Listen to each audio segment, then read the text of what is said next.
All new at 6, it is the sweetheart deal that many say has left a sour taste. A Parks Department employee who is considered by the Elwood Mayor's office to be part-time seasonal worker is living rent and utility-free in a home owned by the city. RTV6 reporter Jack Reinhardt has the story from Elwood. In Elwood, it's the perk in the part, the house that the city has always reserved for the superintendent as part of the overall compensation package.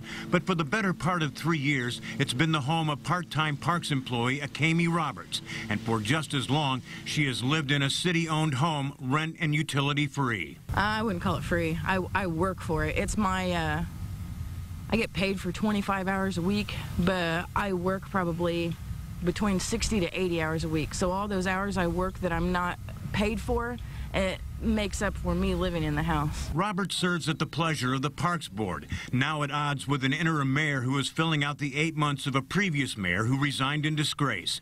According to the Elwood Employees Handbook, part-time and seasonal employees get no benefits, let alone a free house and free utilities. They're saying, hey, this isn't right.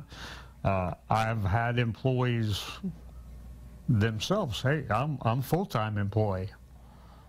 Do I get a house? Roberts is paid out of a fund dedicated to part-time employees. She has no authority to set budgets, set policy, nor hire and fire other employees. She does a great job, but it's just not fair to other city employees that one part-time employee has a benefit that they don't have. And as the word is slowly getting out, the idea of full-time benefits for a part-time employee isn't setting well with some in Elwood. I work full-time.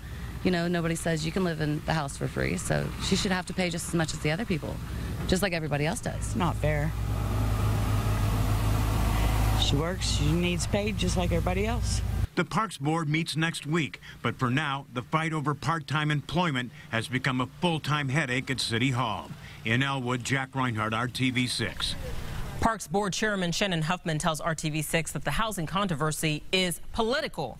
And while acknowledging that Roberts is a part-time employee, he said she lives rent and utility free because she's a hard worker who goes above and beyond.